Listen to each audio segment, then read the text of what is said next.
Oh, and how to build up explosive short bursts endurance. Phenomenal question. That is the endurance that you want to improve as a rugby player. You don't necessarily want to like extend a play from 5 seconds of high intensity action to be able to last that for 30 seconds. That's just not realistic. That's not what happens in rugby. It's the intensity of that 5 to 10 second effort that you want to improve. And so the best ways to do that is to just work lots of 5 to 10 seconds intensity conditioning work. So there's two different ways. So the first way you would do is to improve your capacity to do that. So improve your overall body's capacity to do alactic work. So the first way you would do that is improving your alactic capacity. What that would involve is 5 to 10 seconds of work followed by 5 to 10 seconds of rest, or probably about 10 seconds. 5 seconds work, 10 seconds rest. You would repeat that maybe from 4 to 10 times in a single bout. So take from 1 to 2 minutes of work. Really, really, really intense. Minimal rest. Go again. Really, really intense. Minimal rest. Go again. You do not want your quality to drop off. So, don't start by doing a set of 10 or a circuit of 10 of those movements. You would just do, so I'll get into what the movements are in a second. Let me get into the work to rest times, because that's the most important thing when we're dealing with energy systems. You want to make sure that your intensity doesn't drop, right? So however powerful and explosive and fast your first rep is, the last rep wants to be that fast. As soon as the intensity drops, you finish, okay? You just don't have the capacity to keep going. You can't work on your capacity by letting it drop and then still training. You have to keep that capacity high. Once you've done that, you would build upon that, not by adding time, but by adding reps week to week to week. So you'd work your way over the course of 5 weeks from 5 reps to 10 reps, and you could do anywhere between 1 to even 4 to 5 different movements for this. So you would do 5 different circuits of 10 reps, in your last week of this alactic capacity building phase. Movement wise, what you would do would be anything explosive that taps out at 5 to 10 seconds. So I like to do explosive push-ups. Jackals, half moons are a really good one. So when you go 180 degrees around a pad or just off the floor, like a burpee off the floor, you drop at 90 degrees, come up, try and jackal over the ball, drop again, come up. Anything overly explosive, sets of really light but explosive power cleans, sprints, hill sprints, prowler pushes, sled pushes, treadmill pushes, explosive medicine ball throws and carries, explosive sled pushes, like where you're throwing the sled away from you.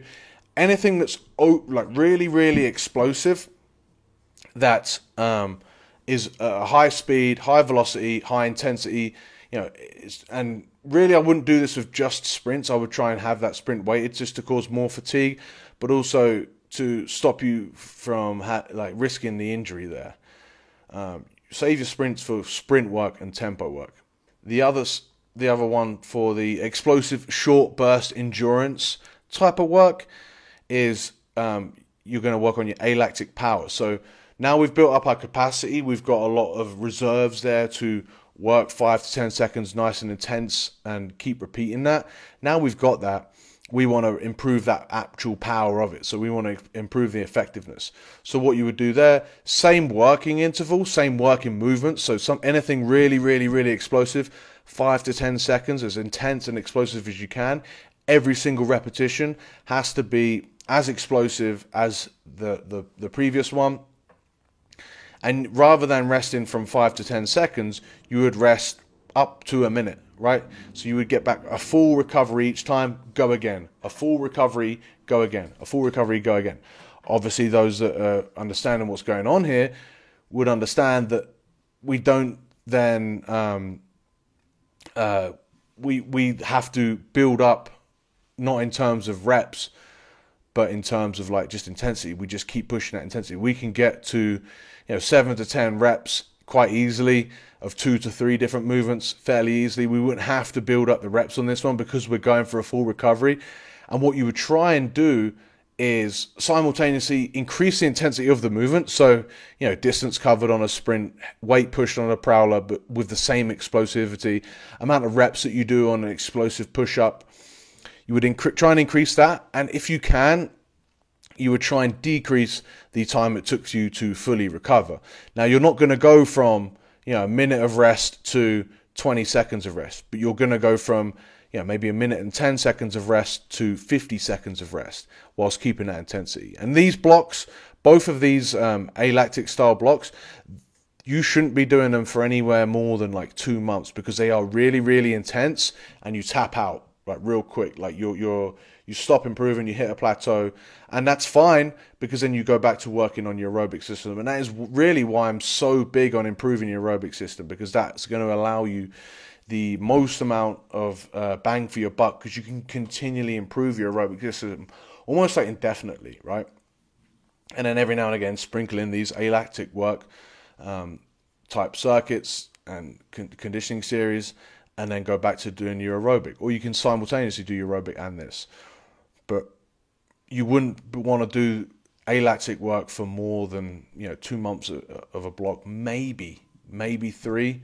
But that even then might be pushing it, because it is very fatiguing, and you've only got a limited amount of potential. And your potential is really limited by how well you are aerobically, because that aerobic recovery is massive. So final point on this would be to work your aerobic system. That is going to definitely make you more conditioned, even with those high intensity, explosive, short burst things. It still fuels everything that there is to do with endurance. I know I said that was the final one, but probably on top of that would, hypertrophy goes into it as well. Movement goes into it as well. Go watch the Rugby Physical Preparation Pyramid for more what I'm talking about there, because the better you move, the more efficient you are, the less energy is wasted, the more your endurance goes up. And same thing for hypertrophy. The stronger you are, the more potential you have for that strength. Also the more reserves that you'll have in your muscle, because you've got more muscle glycogen storage. You've got more ability to flush out fatigued blood faster with a bigger muscle. And so there's a reason I set up that Rugby Physical Preparation Pyramid.